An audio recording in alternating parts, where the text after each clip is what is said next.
10 ಗಂಟೆಗೆ ನಾವು ಫ್ಯಾಮಿಲಿ ಎಲ್ಲ ನಮ್ಮದು ಹೆಂಡತಿ ಮನೆ ಪೆರಡೂರಿಗೆ ಹೋಗಿದ್ದೆವು. ಅದರ ನಂತರ ಸಂಡೇ ನಾವು ಬರಲಿಲ್ಲ. ಮಂಡೇ ನಿನ್ನೆ ಉಡುಪಿ ಟೌನಿಗೆ ಬಂದಿದ್ದೆವು ಮಗುವಿದ್ದು ಟ್ರೀಟ್ಮೆಂಟಿಗೆ. ಬಟ್ ಮನೆಗೆ ಬರಲಿಲ್ಲ, ಸೀದಾ ನಾವು ಪೆರಡೂರಿಗೆ ಹೋದೆವು. ಆಮೇಲೆ ಇವತ್ತು ಬೆಳಿಗ್ಗೆ ನಾನು ಬಂದದ್ದು, ಅಂದರೆ 2 ದಿವಸ ಬಿಟ್ಟು ಬಂದದ್ದು. ನಾನು ಬಂದು ನೋಡುವಾಗ ಎದುರುಗಡೆ ಬಾಗಿಲಿದ್ದು ಬೀಗ ಒಡೆದು ಹಾಕಿದ್ರು. ಮತ್ತು ಒಳಗೆ ಬಂದು ನೋಡಿದಾಗ ಎಲ್ಲ ಬಟ್ಟೆ ಕಬಾಟೆಲ್ಲ ಬಟ್ಟೆಯಲ್ಲೆಲ್ಲ ಹೊರಗೆ ಹಾಕಿದ್ರು. ಸೊ ನನಗೆ ಆಗಲೇ ಗೊತ್ತಾಯಿತು ಏನಾದರೂ ಥೆಫ್ಟ್ ಕೇಸ್ ಆಗಿದೆ ಅಂತ. ಸೊ ಇಮಿಡಿಯೇಟ್ಲಿ ನಾನು ಪೊಲೀಸ್ ಇಂಟಿಮೇಷನ್ ಮಾಡಿ. ಏನೇನು ತಗೊಂಡು ಹೋಗಿದ್ದಾರೆ? ನಮ್ಮ ಚೆಕ್ ಮಾಡಿ ನೋಡುವಾಗ 3 ವಾಚ್ ತಗೊಂಡು ಹೋಗಿದ್ದಾರೆ. ಆಮೇಲೆ ಬೆಳ್ಳಿದೊಂದು ಕಾಯಿನ್ ತಗೊಂಡು ಹೋಗಿದ್ದಾರೆ.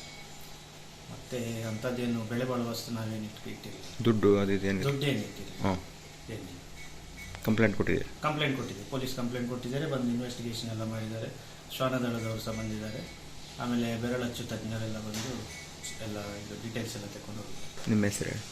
ನನ್ನ ಹೆಸರು ಮನೀಶ್ ಶೆಟ್ಟಿ ಅಂತ. ನಾನು ಕೊಂಕಣ ರೈಲ್ವೆ ಉಡುಪಿಯಲ್ಲಿ ಕೆಲಸ ಮಾಡ್ತೀನಿ.